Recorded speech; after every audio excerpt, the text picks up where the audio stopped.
A little bit slim on the ground, isn't it? Little bit slim on the ground in terms of job history. Most people that have got these LinkedIns tend to have very elaborate, well laid out LinkedIns and stuff, but I guess Mutahar just didn't want to fill it all in. Here's a picture I managed to find of a teenage Mutahar attending a high school in what I believe to be the city of Mississauga. Bro!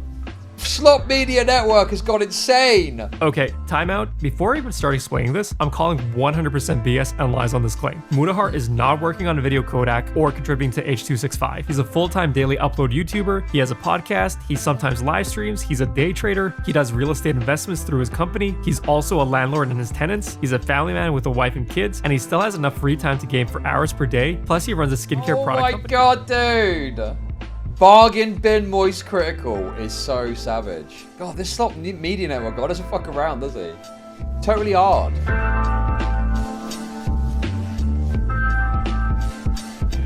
Right, guys. Slop News Network did some fantastic videos talking about Pirate Software's misdeeds.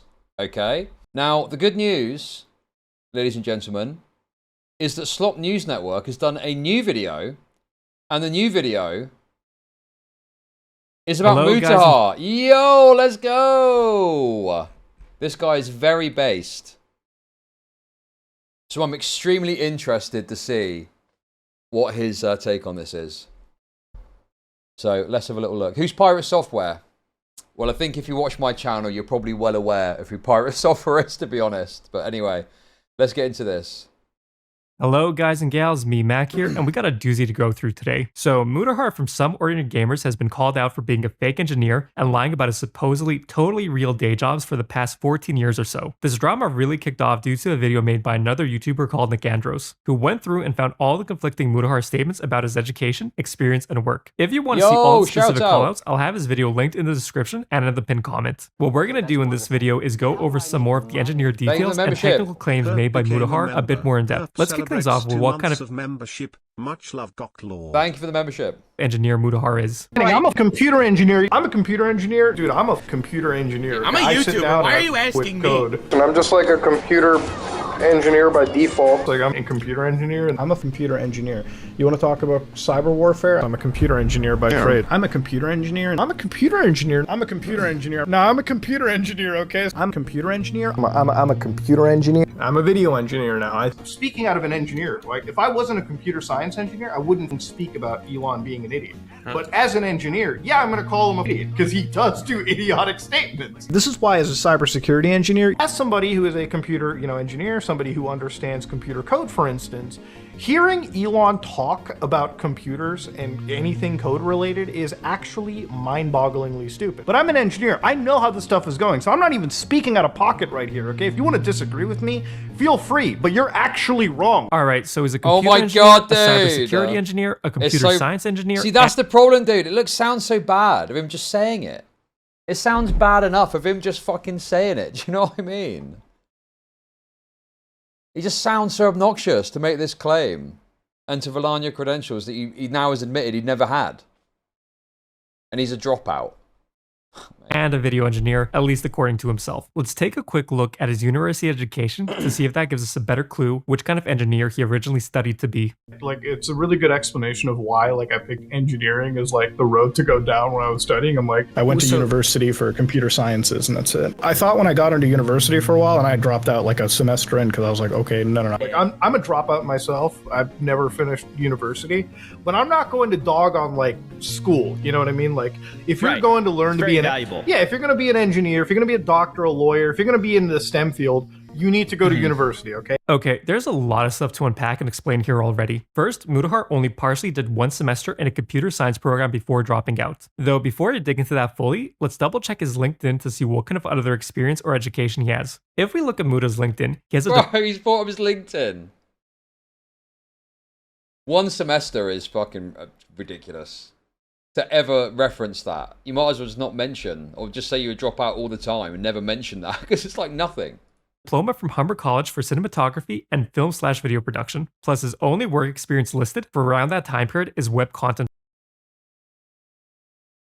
A little bit slim on the ground, isn't it? A little bit slim on the ground in terms of job history. Interesting. Most people that have got these LinkedIns and film education he has. Tend to have very elaborate, well laid out LinkedIns and stuff, but I guess Mutahar just didn't want to fill it all in. Look at Muta's LinkedIn. He has a diploma from Humber at time period as web content producer. So I think it's pretty clear based on Mutahar's own statements and recorded job history in the 2012 to 2015 time period, he never studied or did any engineering or software work or IT security stuff for any serious amount of time. Prior to 2012, he supposedly had 2 or 3 different IT jobs. I told you guys, I'm a guy who used to code bank applications. So back in Canada, I was basically finishing up my, high school diploma. No, I don't believe he's ever had like a real job. I think he's always just been a YouTuber. And he is, bullshitted about that. He's bullshitted about that in order to, bolster himself up. That's, he doesn't just want to be seen as a YouTuber. It's why he always says that YouTube isn't his full-time gig, because he obviously wants people to see him as something beyond just a YouTuber, but I think he is just a YouTuber, Diploma and everything. And at the time, I worked a little computer programming job. I worked as a pen tester, you know what I mean? Like, I got into the whole thing early. I had a couple connections. Somehow, while he was around 17, he managed to get a job being a pen tester, and during that exact same time period, he was also working as a programmer helping to create banking software. The pen tester claim might be plausible, but I have to ask, who was hiring some random kid with 0 experience to create bank software? That just sounds ridiculous, but let's put those teenage claims aside. Now, let me nitpick a bit the terms Mutahar has been using. He claimed to have done 1 semester of computer science, yet he called himself a computer engineer. These two things aren't exactly the same. Here in Canada, we have 4 major programs within the IT space: computer science, computer engineering, computer security, and software engineering. Now, before I fully explain the difference, do keep in mind there is a lot of overlap between all 4 of these programs, and graduates can and do jump between jobs you'd associate with a specific path often. For example, even though software engineering would produce software engineers like the name implies, computer science graduates tend to follow a lot of the same career paths and often do become software engineers as well. The same is true for computer engineering graduates as well. Anyways, let's start breaking these things down. Computer science is a program branch of mathematics focused on the field of computation. This is the oldest program type in IT, and this is still an incredibly common choice for people who want to go into software jobs in the future, though it has a much greater focus on the theoretical foundations of computing than any of the other programs. Software engineering is a newer program that, as the name implies, that focuses on the practical application of how to build software itself. So in these programs, there is a much greater focus on software development life cycles, user interfaces, software testing, and maintenance of software systems, along with some comp-sci overlap on topics such as design patterns, algorithms, data structures, and other things directly tied to creating software itself. Comp-sci and software engineering probably have the most overlap in jobs, mainly since programmers and developer jobs are some of the most common and plentiful choices, along with some of the best salaries, so both program graduates basically, so computer science is about the mathematics of computation. I'm just reading it off the screen. So this is going to be about like the kind of behind the scenes maths that computation relies on, right? Because obviously, when I perform a function on my computer, the CPU is performing mathematics, right? Is that right? Is that what it is? It's doing maths. My computer's doing maths. Is that what it is, or is it something else? Well, IWW is saying no, and he works in the field. Have I got that right or wrong? I don't know. Calculations. It's performing calculations in the megabytes. Yes. That's my understanding of it anyway. Yeah, I think it's just that your computer does maths. Computing than any of the other programs. Software engineering is a newer program that, as the name implies, that focuses on the practical application of how to build software itself. So yeah, it's the difference between the computation, figuring out the mathematics that a computer has to do the things that it does, and then doing coding of software, making software, right? Yeah, that's it, I think. You tell me, chat. I think that's right. I think that's about right. We'll go with it. So in these programs, there is a much greater focus on software development life cycles, user interfaces, software testing, and maintenance of software systems, along with some comp-sci overlap on topics such as design patterns, algorithms, data structures, and other things directly tied to creating software itself. Comp-sci and software engineering probably have the most overlap in jobs, mainly since programmers and developer jobs are some of the most common and plentiful choices, along with some of the best salaries, so both program graduates tend to go down similar career paths. Now there's computer security. This is a fairly new program that is offered. As the name implies, this focuses on system security. These programs have a greater focus on computer networks, Internet of Devices, and how to securely set up systems, as well as how to do pen testing and other things you associate more closely with the hacking areas of IT and computers. Lastly, we have computer engineering. This program is a combination of some comp sci and electrical. 2 + 2 is 4 - 1. That's 3 quick maths. Indeed. Thank you for the $10. The only maths I know are adding up the super chats that I'm getting. That's it. That's all I'm interested in, okay?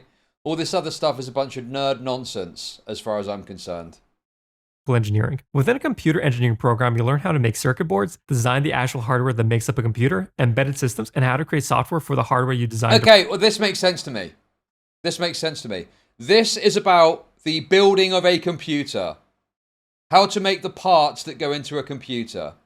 Right? That I get this one. This one's easy. Correctly. There's a focus on lower level program than what a normal software engineer is using. The computer engineer will make the hardware function and have some basic ability, while the software engineer will be making programs on top or using the functionality of the hardware directly or indirectly. Now, what does this have to do with Mutahar? Well, if we remember, he said he attempted to do one semester in a computer science program, but he dropped out. Yet he calls himself a computer engineer, which I find odd, since based on what I just explained and the clips compiled by Nick Andros, Mutahar's attempts at study and previous possible work experience, he was always either a programmer or a pen tester. It seems odd to me that instead of calling himself a more appropriate title, like pen tester, programmer, developer, or software engineer, even if that last one would be a line stretch too, he decided to use computer engineer, a job title that implies electrical engineering experience, which clearly he has zero of. It does seem like Mutahar carefully chose that title, since it's the only field that involves what most people would consider real traditional engineering in it. Could it be that he thinks that he built his computer, so therefore he's a computer engineer? Is that not something that's plausible with this? Well, yeah, I built a PC once, so I'm basically a computer engineer. I stuck the motherboard into the graphics card, and now I'm an engineer.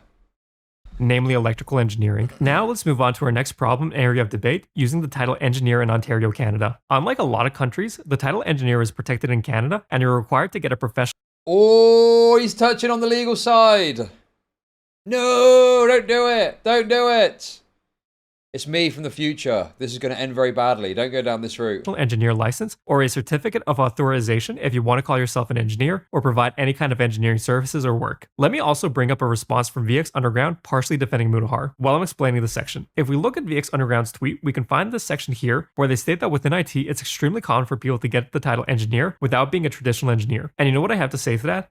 I agree, actually. Not only do I agree, but this is incredibly common here within Ontario too. In fact, most software engineers here in Ontario never get a professional engineering license since it's almost never actually required for the job. The PO is against the title software engineer being used by non-holding engineers, but it's not really a huge deal here, and there isn't a whole lot of enforcement. Also, this isn't the same across Canada. In Quebec, for example, this matter is taken a lot more seriously, and that's why they title nearly all their jobs developer or programmer to avoid the engineer title and license hassle. While in places like Alberta, it has been ruled in a case before that a software engineer isn't an engineer in the traditional sense, so it's fine to use the title without breaching the P. Well, the thing is like calling yourself an engineer in and of itself is not a problem necessarily. The problem is that Mutahar is overstating massively his credentials.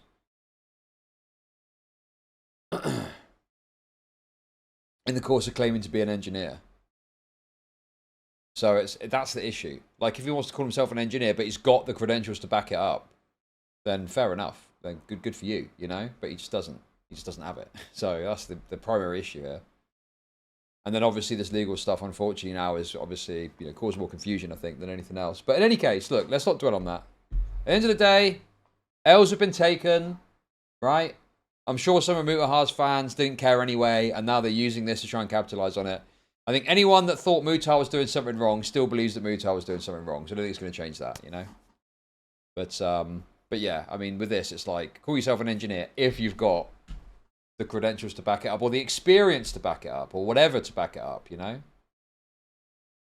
Here in Ontario, it's sitting in a gray area. While the PO is against the usage, most places, especially startups, don't really care and throw around the software engineer title without issue. Some companies like airlines, I heard, are stricter here in Ontario and do expect you to get your professional engineering license, but that's the uncommon case. Basically, since software engineering isn't a public impacting traditional branch of engineering, it's not really regulated or cared about by most in the same way as civil or structural engineering. Plus, a lot of companies and startups are starting to fight to be able to use the term software engineer without the legal hassles associated with it. Now, that little discussion discussion aside about software and IT, while I agree it's not a huge deal itself, and many people do get into IT fields without needing an engineer license or degree, Mutahar doesn't call himself a software engineer normally. He calls himself a computer engineer. Now, while there might be an unspoken past for software, I'm not sure the same holds true for computer engineers. Since again, computer engineers do have an expectation to deal with electrical engineering, something that is considered a traditional branch of engineering and does require a professional engineering license. His title choice is a lot harder to defend here in Ontario. One YouTuber by the name of Harmful Opinion seems to have reported Mutahar to the PO. Oh no!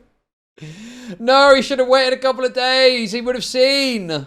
This is all crumbled. This is all crumbled, guys. This is all crumbled. He wanted an answer to this question and didn't want to speculate. Since Mutahar never seems to have offered any actual engineering services, I doubt he's going to face any serious consequences, legally speaking, with the most probable outcome being a fine he'll have to pay at worst, and possibly have to give another more explicit and direct public apology. So while I agree the protectionism of the title engineer for IT is a bit silly, Mutahar probably did fly a bit too close to the sun with his specific usage here in Canada. No! Look at the knock-on effect of this. Now this guy's saying this in his video. Oh my god.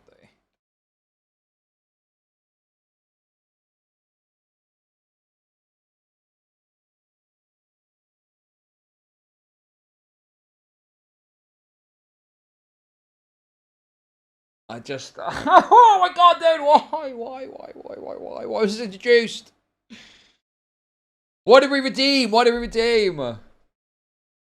It just has this knock-on impact of creating these kind of like weak points in other people's content too now. Very annoying, but whatever, it is what it is. Not to mention his complete lack of work experience and education really doesn't help his case, even for those that are arguing the self-taught angle. Also, while we're on the topic of computer engineer, let me debunk something quickly. There was a super viral tweet going around from Poggy Top Gal that got like... Bro, no way, I saw this tweet in the wild. Oh look, it's the gamma thumbnail too. Liar, fraud, Indian. So good, man. So good. That is a banging thumbnail, you've got to admit. Liar, fraud, Indian. Mutahar pretending to be a computer engineer to get a visa. You can't make this up.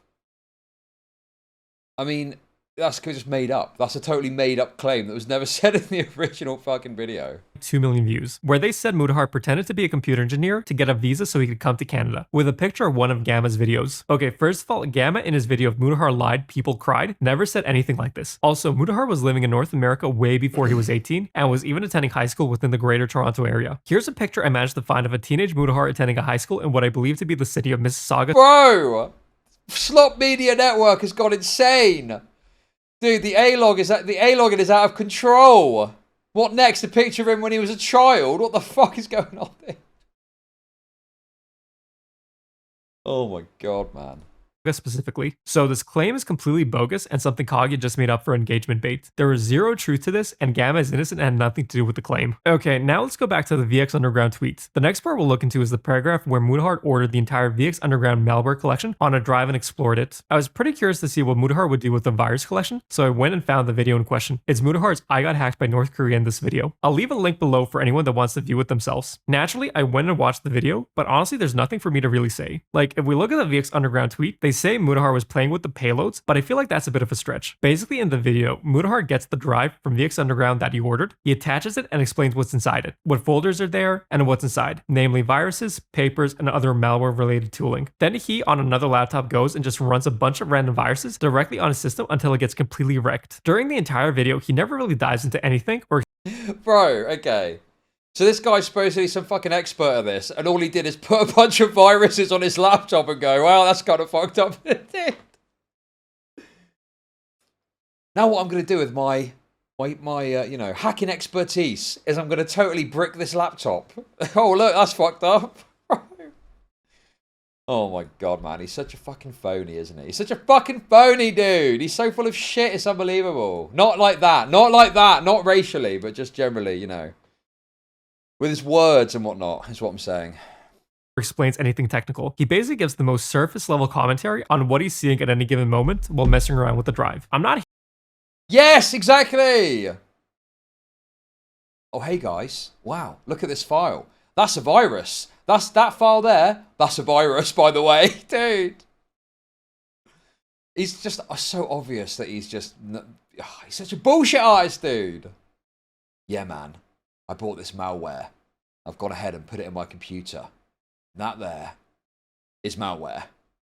Hating on Mutahar for the video or VX Underground, I can totally see why this might be entertaining for the average viewer, but there really isn't anything in this video to show Mutahar has any kind of domain knowledge or experience. I'll agree with VX Underground's sentence near the end, where it really does seem like a very slightly less noob, showing noobs random tech stuff. Now, let's go back to Nicandros's vid and see what else he managed to find about Mutahar's IT projects and work. Do you do programming? I don't know why that took me 3 Oh, look more who it is! I do it it's up? more of a hobbyist thing now for me personally. I'm trying to like work around with consoles at this point, like reverse engineer shit that I have. Oh, gotcha. Okay. So that's what I'm into now. It's just like it all has become like a hobbyist thing for me at this point. Like, okay, reverse engineering console is crazy advanced stuff. This isn't something an amateur can really do or easily learn on their own. If Mutahar was talking about real non-documented systems reverse engineering, that might involve some basic soldering work, assembly debugging, dumping ROMs, analyzing data while the system is running, all pretty tough and time-consuming things to do. Here's a great video by Poking Technology.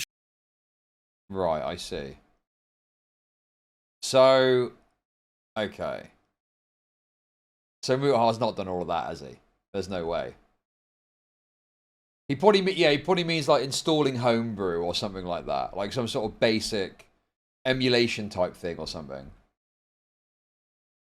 Showing how he went about reverse engineering a 6502-based game console. This is a very simple system, even compared to older game consoles like the Super Nintendo or Genesis, and it still takes an incredible amount of knowledge, work, and trial and error to make any kind of progress. Now, if Mutahar is doing reverse engineering or emulation type of work on existing popular consoles, that's slightly less bad, since you can avoid a lot of the real-world hardware messing around stuff or dumping ROM needs, since those systems and parts are well documented and understood, with info easily available online. Though again, trying to write an emulator is once again pretty advanced stuff, and not something an amateur is going to be able to do or easily learn on their own. You're going to need to understand lots of highly technical things, like how the system's CPU works, what kind of chips the system has, and other quirks or special hardware that might be included, and how it interacts with the other parts of the system itself. Anyways, let's see what other tech stuff Mutahar works on. no. Right now, as a video editor, I do more engineering now, so back-end programming for effects work. I'm working on a new codec for video right now for H.265, so we can actually transmit better video quality at higher resolutions. I'm actually doing something which... Okay, timeout. Before I even start explaining this, I'm calling 100% BS and lies on this claim. Mutahar is not working on a video codec or contributing to H.265. High efficiency video coding, also known as H.265, is a video codec standard itself. It does not make any sense that he's making a new codec to work on an existing codec/standard. Next, codecs are incredibly complex standards and pieces of software, and a result of sometimes close to decades worth of work with some of the world's largest companies and greatest minds working. Bro. Oh my god, dude, he's totally bullshitting about that. Caught, literally caught with his trousers down. He's recreating video compression. Come on, dude. Come on now. Working together. Even the people doing small bits here and there are fairly good and competent programmers, not amateur hobbyists. Next, let's actually look at the diagram for HVAC Nicandros put up in his video. If this looks complex, that's because this is fairly complex. Let's look at the left-hand side at the very top. This coding tree units is actually step 2 technically speaking. Before this step, there's another preparation step where the input video is collected and some pre-processing is done. The goal of this step is to prepare the frames for the compression process. This can include stuff like color. Muta can lie about computer shit, but you better not dare talk about video. Well, he's got that one clip of him doing that cool edit, hasn't he? And it's just an absolute basic edit that he's done. Space conversion, downsampling chroma channels, and frame reordering for better temporal prediction. Temporal redundancy is a fancy term that means you're basically taking 2 frames and trying to figure out the difference between them and only storing the difference instead of the entirety of the next frame. At this stage, the encoder knows what a frame looks like, but hasn't yet tried to compress it down yet. Now we're on to step 2 of the process, partitioning the frame into coding tree units, or CTUs for short. This is the start of the diagram flow we can actually see. The goal of this step is to break a frame down into more manageable blocks of pixels for analysis. H.265 supports up to 64 by 64 CTUs, and they can further be divided into coding units with a quad tree structure. Then the coding units are further divided into prediction units, PU for short, and transform units, or TUs for short. Or in more plain English, we're taking a video frame and splitting it down into smaller block-shaped pieces, then we can once again break down those blocks into even smaller blocks. This third level block split are the pieces of data that will actually be processed in later steps. Now we move on to step 3, the prediction and estimates. Ah, dude. Yeah, I mean, that's the vibe I'm getting from this. Like, if you could do all of this, you'd be doing it as like a profession in somewhere. You'd be very well paid for doing so. right? I mean, this is just like completely obscene to act like you're just kind of casually doing this stuff just on your own, you know? Comments on HVAC? Great stuff. Love it, honestly. H.265 doesn't store every single frame from a raw video. Instead, it tries to predict future frame data from existing frame data. It does this through two types of predictions. Oh yes, guys, I totally forgot to say really. Yeah, this is on my second stream back after being banned for a week, so... Happy to be back, guys. Glad to be back. We're having a great stream so far. We're having a great time. Loads of stuff to get to today. So, you know, do feel free to support accordingly. Support just by watching, of course.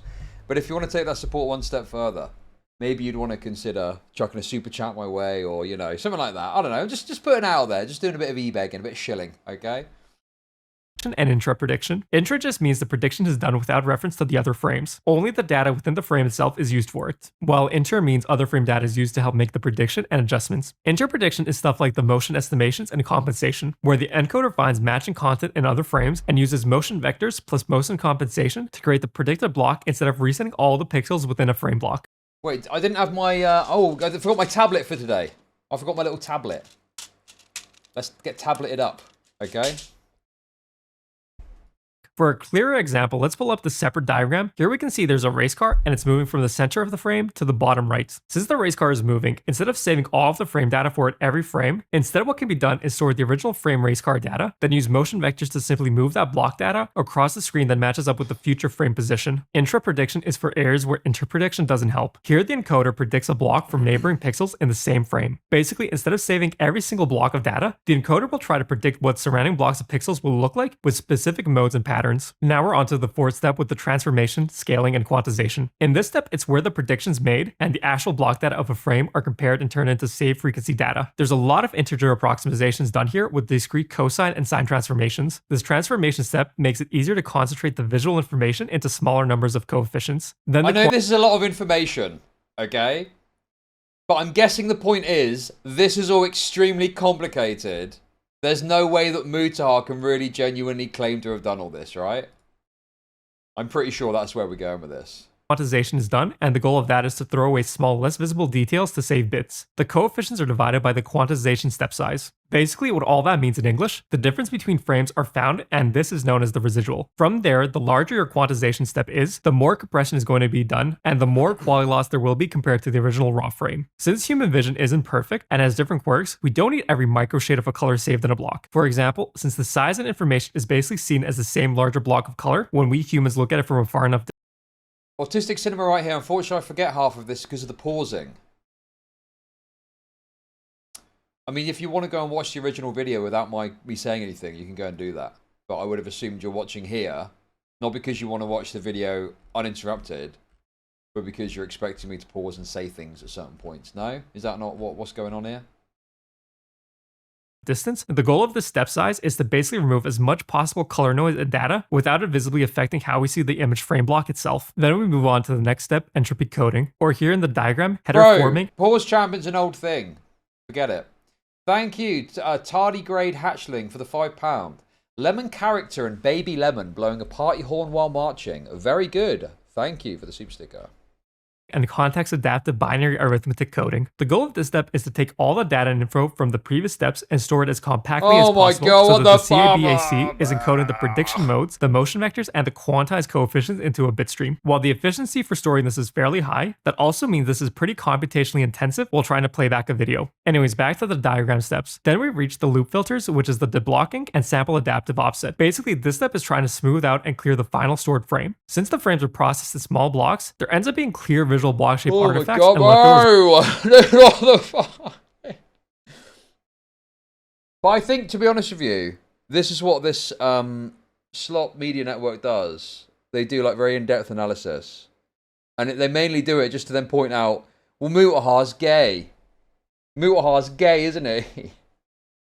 once the process reaches this point. The filter and deblocking step helps smooth out and blend these output blocks so it's non-noticeable in the final output frame. Alright, now we're at the last step for the encoder, general control. The goal of this step is to package all of the encoded information for storage or transmission. This is where the headers are added with sequence information, timing info, and other things you expect the video file to have. Then the last spot of the diagram to note, we have the output video signal here in the bottom right. This is the decoder step. The decoder is basically doing most of what I just explained in reverse. To help make this entire process a bit easier to understand, let me give a quick analogy. Let's say you had a giant Lego city built, and you wanted others to be able to recreate and view it. So encoding is like the process of taking that entire Lego city and making an instruction manual with every single step and piece recorded. Then someone that has the pieces and manual can recreate the original Lego city near perfectly. Okay, with all of that talk aside, can we... Okay. I think we're at the end of that now, right? Yeah, dude, I had this when I was doing the accountant video, and I had a, you know, he was just in chat, accountant on YouTube. I had a bunch of people commenting saying, yeah, don't worry about the people who's talking shit. Like, I thought this was really good. Which is a credit to accounting and YouTube.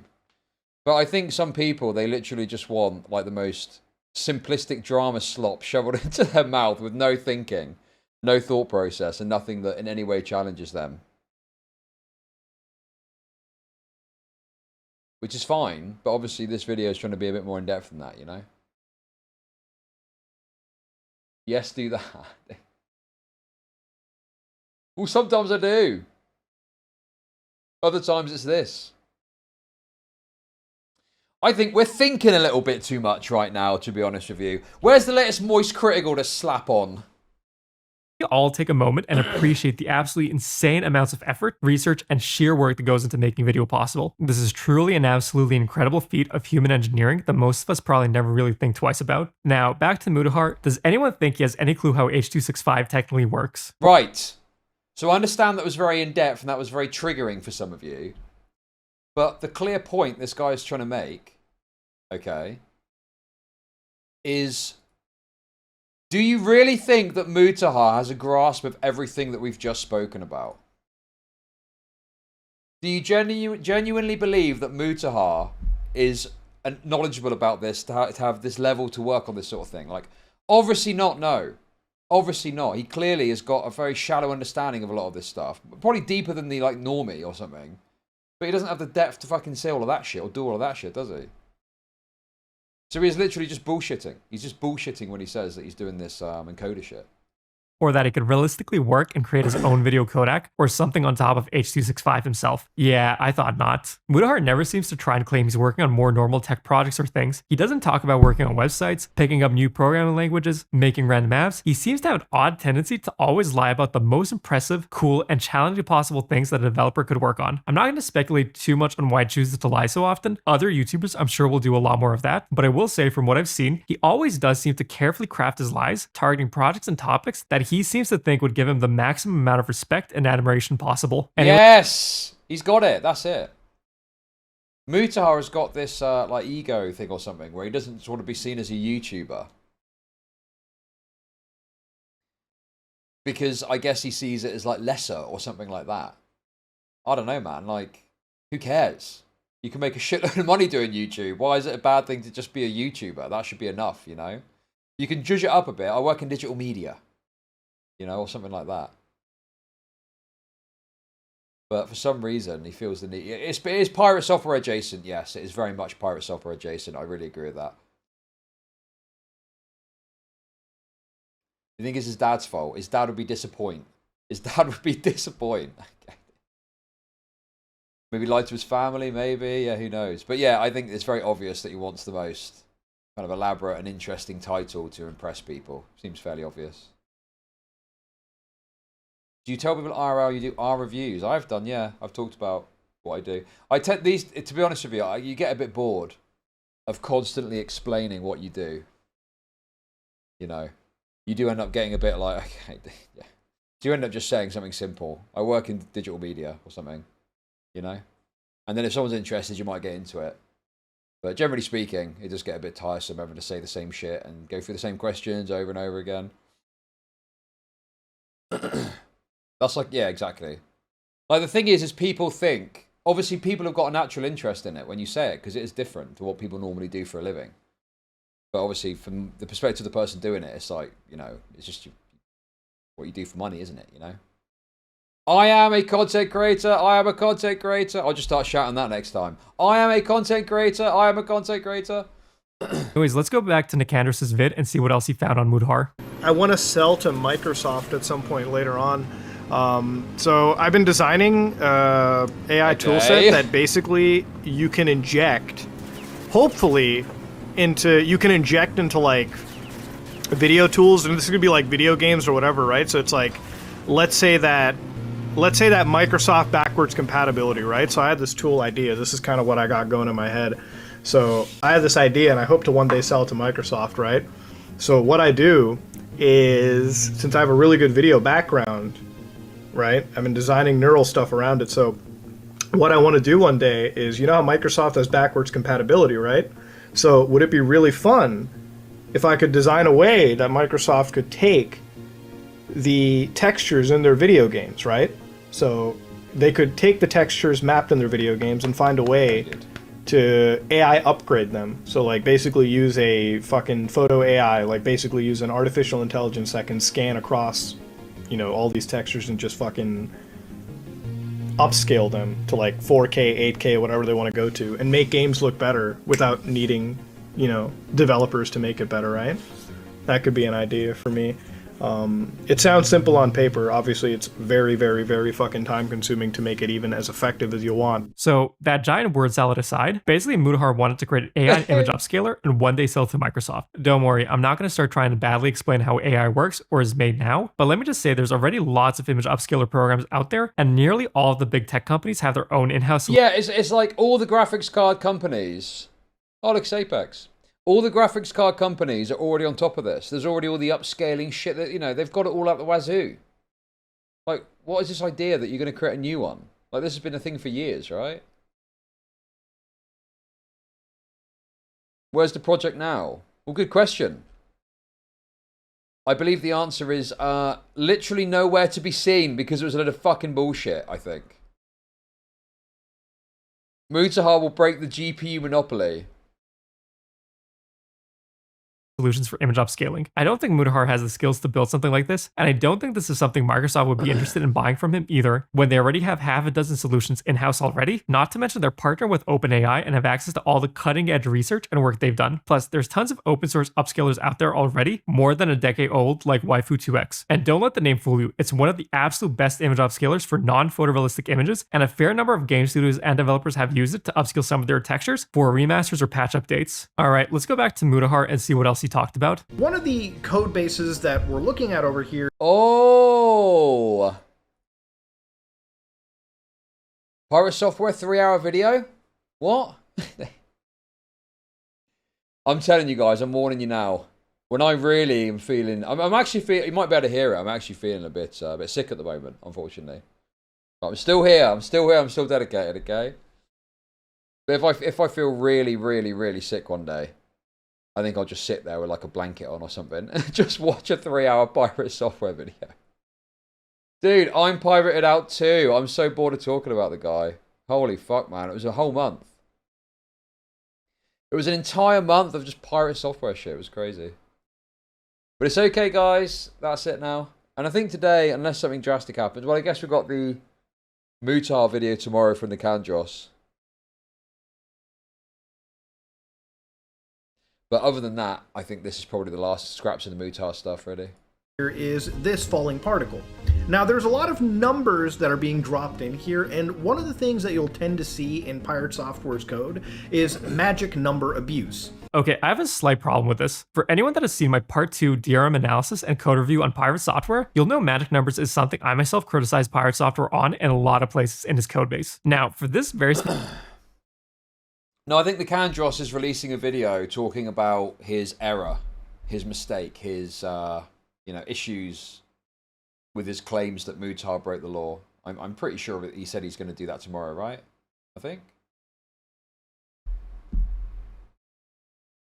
specific clip and file, I'm actually going to defend pirate software. GameMaker is an IDE, which is just a fancy term to mean the program helps you with coding. Specifically, these functions shown here on screen are built into GameMaker itself, and if you go over the arguments, you can actually see what they're called and what they do. While an argument could be made, variables should be used, this is an extremely weak example and place to talk about magic number abuse. I find it a bit strange that Mutahar talks about coding and having experience with all sorts of crazy, complex, and difficult things, yet he doesn't seem to be able to think a bit more critically on a small code snippet. It seems like either he doesn't really know much and can't offer any commentary above an average non-tech commentator, or he was too lazy to check any of the code himself and was 100% repeating comments and issues he's heard or read from Reddit or other YouTubers and just— Oh my god, dude, he's nailing him. He's literally nailing him. I've heard this before about Mutahar, that he just kind of like repeats what other people have said. Like he doesn't really have like super strong takes of his own. He just, you know, is just saying what he's heard in another video or something like that.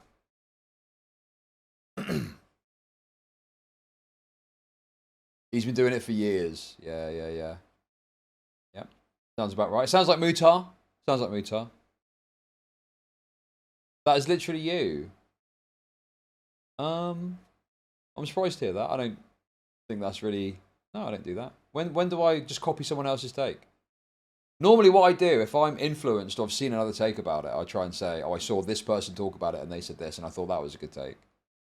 I think the problem is if you just have a take that's copied off someone else and you don't make that clear and someone picks up on it, particularly if it's word for word, you just end up getting like exposed eventually because people will just link the two up, you know? Particularly if it's like similar. And then also the other problem too, if you just rely on what other people say, you could repeat a mistake that they make and then the mistake is present in your video and then you look stupid, don't you? Because you've obviously just copied the person saying something wrong. I'm sure that was a one-guy attempt. It was successful. Well done. Well done. Now he cares about crediting others. I've always cared about crediting others. Yeah, I think it's important to do that, yeah. My issue is when people make these overstatements and excessive claims about it and act like someone has done something tantamount to murder because they've not correctly referenced a YouTube video. But I do think referencing and, you know, saying this person said this and I thought that was a good take or I saw this or something like that, you know, like, yeah, some of that stuff is fair enough to do.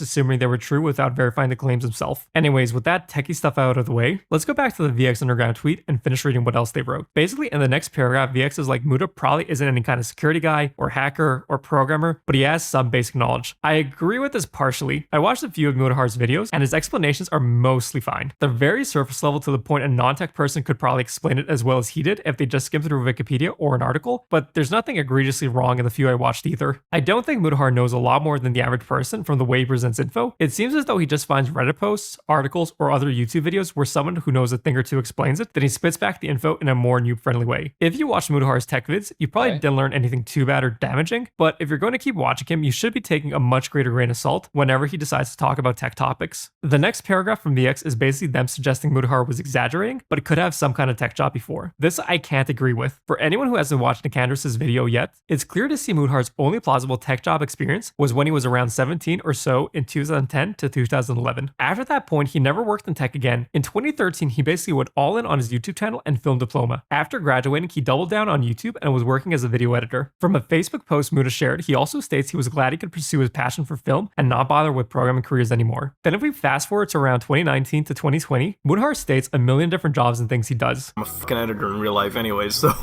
ever since I became a video editor and that was my job in life, I work as a video editor. You know, that's my job. By trade, what I do for a living is video editing. Am I a fucking passionate video editor? Do I like my job? Yes, I do. My job is video editing. I'm a video editor by trade. No, I'm video editor. You know, that's a general second profession of mine. Is day trading, swing trading, whatever you want to call it.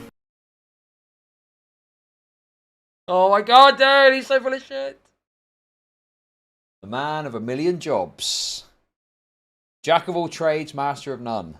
I do a lot of calculations in my head. I lose money, but I generally have an 80-85% success rate. And that's just the nature of this.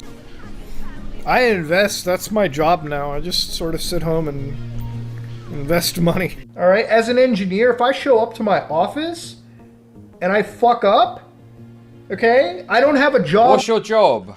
Live broadcasting engineer. That's my job. It is super high. I mean, if you had a success rate of 80 to 85%, you would be like a multi, like you'd probably be like multi-millionaire, like hundreds of millionaires. Like you'd have like $100 million or something in fucking investments. And if you had that level of success, you would be able to show your working and you'd be able to show your trading account that shows you all these fucking gains that you're making off of all these successful trades that you're doing.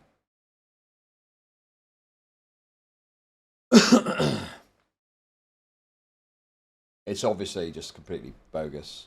Anymore. At our company, like not YouTube, but outside YouTube, like when it comes to our main work property and everything, like our like asset management, property development, stuff like that. That's your main thing? I literally just invest money. Like I buy property and I invest, and that's all I do now. He's a full-time daily upload YouTuber. He has a podcast. He sometimes live streams. He's a day trader. He does real estate investments through his company. He's also a landlord and his tenants. He's a family man with a wife and kids, and he still has enough free time to game for hours per day. Plus, he runs a skincare product company with his podcast co-hosts. Then he also has enough free time to randomly investigate other YouTubers. And finally, on top of all of that, he somehow was supposed to have enough free time in the day to have a full-time 9-to-5 office engineer tech job too somehow. I'm sorry, but no one with a brain can actually believe this. There simply aren't enough hours in a week to do all these things. Yes, exactly, bro. Dude, that is insane when you lay it all out like that.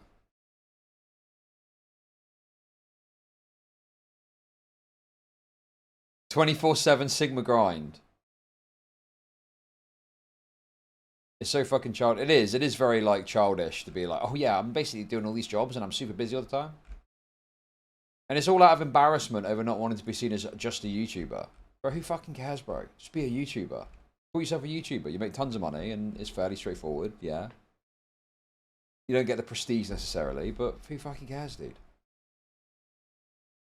And most of these things require work within the same time periods of the day. Let's check over the last parts of the VX Underground tweet and see what's left. Okay, for the paragraph about how tough being a YouTuber can be, and everyone makes mistakes, like, I can agree everyone makes mistakes, might misspeak, and things can be nitpicked, but... Essence just showing his face depends really to people, and if he makes mistakes, he'll be nitpicked, misconstrued or abused to attack him. I don't believe SOG is a malicious person. I don't believe SOG is a pathological Lara con artist. I think he's a big goofy dork who does things on the computer that will inevitably attract negative attention because he's a big goofy dork. People don't like that sometimes. Oh, fuck off, dude. Fuck off, bro. This fucking sweeping from Mutahar is insane.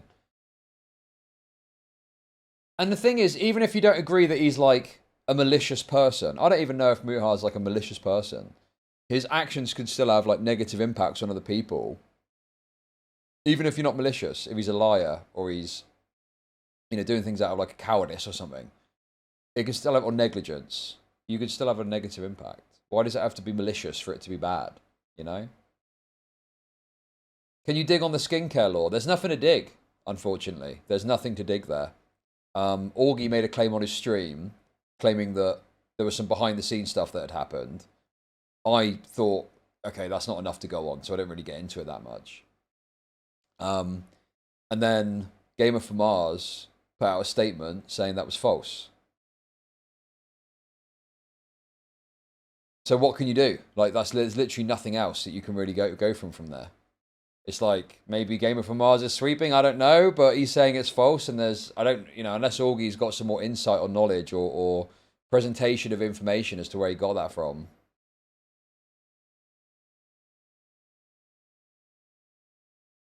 I mean, yeah, there's not much there, is there? Kind of difficult to really say much beyond, well, a claim was made, a person involved said it's not true, and that's the end of it, really. But his engineer claims aren't nitpicks. He's been repeatedly calling himself that for over a decade. I'm an engineer. I'm a fucking engineer. I'm a goddamn engineer. I'm an engineer. I'm a fucking engineer. I'm an engineer. I'm only an engineer. Oh, I'm an engineer. I'm an engineer. I'm just an engineer. I'm an engineer. I'm just a fucking engineer. I'm a goddamn engineer. I'm a fucking engineer. I'm an engineer. I'm an engineer. As an engineer, being an engineer, I don't have to tell you as an engineer. I'm just a dumb engineer as an engineer. My engineer asked, but as an engineer, so I'm just a fucking dumb fucking engineer. Like I can tell her, like I'm an engineer. But I'm an engineer. As an engineer, I'm an engineer. As somebody that is an engineer, as an engineer. I'm saying I'm the number one engineer as an engineer. As an engineer. All right, as an engineer, I'm just an engineer. Speaking as somebody that is an engineer, I'm an engineer. I'm an engineer. This isn't a mistake he made 1 or 2 times. This is something he deliberately chose to talk about and used to help build himself up for more than a decade. Also, true. for the last paragraph from VX, I don't know if this is just a me thing, but why jump into a discussion without checking over a bit of the context and accusations first? Anyways, I see your cat pick and I raise you. Yes, dude. It's what's so annoying is people don't actually look into it and then they just tweet out this defense and it's like you clearly don't know half the shit that's going on. People did it with pirate software as well. Where it's like you just don't know what the fuck, you just do not know what the fuck you're talking about and you just said a bunch of shit. Like who was that guy that made that video? Upper Echelon Gamers was it? Was that the guy? He made a video defending pirate software and it's like, bro, you don't even know what the fuck you're talking about. You know, at least have a look at it first before you make statements which make it clear that you don't fucking know the ins and outs of this, you know? Google search cat picture. Okay, with those things out of the way, what was Mutahar's response to this drama? Start talking a little bit. I know there's been some drama, and I want to kind of address things here really quickly. So obviously, I have been calling myself a engineer, in some cases a programmer, a cybersecurity engineer, whatever you can call it. And, you know, I apparently have also been a dropout, which I don't hide. Now, obviously, me being a dropout, I don't have a degree, so I'm not a certified or licensed engineer. Now, if you feel offended, if you feel wronged that I called myself an engineer while not being a degree-holding engineer, then for that, I do apologize.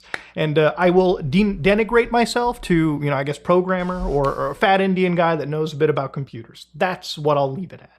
And that's pretty much all I have to say. Now again, if you want to stick around, awesome. If you still feel wronged and this does not suffice for you, then I don't really give a fuck. Simple as that. So basically after a week of radio silence from him, he uploaded a 30-minute video about censorship. Within it, he spent like 1 minute being like, yeah, I'm not an engineer. I'm sorry you feel that way, and I don't care what you think about that. Yeah, I'm sorry you feel that way. Sorry you feel like that. Sorry you feel like that. Sorry.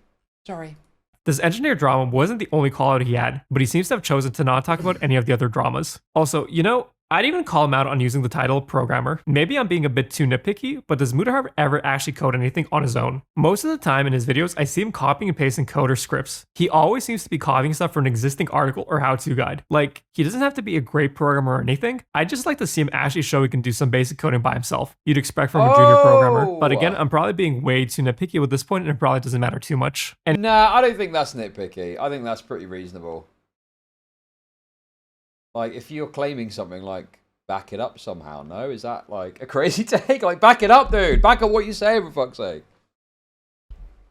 anyways, from everything shown so far from an most double-speak response ever. I don't hide the fact I'm a dropout, but doesn't mention when he brags about being a coder or computer engineer. Yeah, absolutely.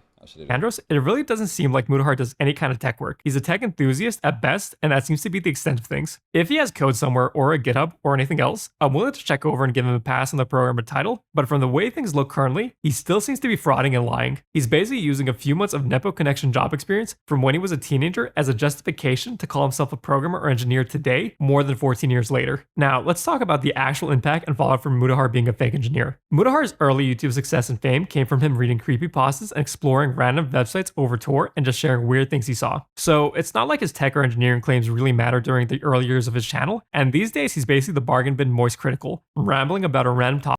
Oh my god, dude! Bargain bin moist critical is so savage. God, this Slop Media Network God doesn't fuck around, does he? Totally hard. Totally and utterly hard, bro. Topic for 20 to 30 minutes per day. So does the fact he's a fake engineer matter? Not really. No, it's kind of sad and pathetic to lie and pretend in front of a teenage audience to feel cool. But yes, exactly. There isn't a whole lot of damage done to anyone. Now, a lot of yes, oh my god, see? This is the perfect take. The only real damage he's doing is to his own credibility. But beyond that, no one is really hurt by this. It's just funny to laugh at and to mock him, really. That's the main aspect of this. And to point out how pathetic it is. People are calling this a nothing burger drama. While I can agree the engineer stuff isn't a super massive issue, I find it incredibly odd that the collective internet, myself included, completely raked pirate software over the coals while a huge swath are giving Mutahar a complete pass. Yes. For basically aligning the exact same way. While I don't think this is a big enough drama yet to toss away Mutahar, I do think this should have gotten more pushback from his audience, especially when you consider this is exactly the kind of drama and think he himself would rip someone apart for over 2 to 3 videos. Yet because he's the one in the hot seat, all of a sudden it doesn't matter at all, and he doesn't care in the slightest. Also, this drama isn't ending here. Some other YouTubers have also started going through other dramas Mutahar was involved in with a much finer comb now. One YouTuber called Accounting on YouTube has— Yo! Let's go! Dude, that is so based. I love to see Accounting on YouTube getting a fucking shout out, man. I love it, dude. That's fucking brilliant. The taxman. The taxman cometh. The taxman cometh. Let's go. Basically done his own research into the completionist charity drama and has determined Mutahar was in over his head and made a lot of mistakes. Some YouTubers are looking into the Mama Max drama and claims now too, and Nicandra's video that started all of this was just a small teaser. Are they?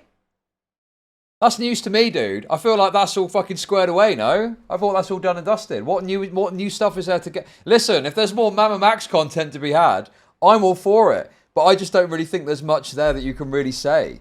It feels like it's kind of done and dusted at this point, no? Oh, you talking about the Dickers video? Oh my god, dude. Notice how Dickers didn't get a shout out. Dickers didn't get a shout out in this. Because his video was too fucking boring. That's why. Oh, sorry. Sorry, I feel bad. That's wonderful. I'm in a bad mood. How do I make money off depressed people? Bollywood does moist critical better, sir. Thank you for the super chat, Head Explode. Apparently later this month he's going to be releasing a massive video truly exposing Mutahar. I have no clue what's going to be in it, so we're all going to have to wait and see what he draws before he can fully wrap up this drama one way or another. Anyways, that's all I got for you guys and gals for the time being. If you like what you saw, like, subscribe, and share the vid. And fantastic video. Well done, Slop Media Network. Great job. Guys, guess what? I've drunk 2 minutes. Dude, I'm so tired today. I'm so tired, it's unbelievable. So I've unfortunately overindulged on energy drinks, and now I'm just pissing like a fucking racehorse, bro. Okay, I'll come back in a sec, and I think the last Mutahar thing today is probably this harmful video that he just dropped.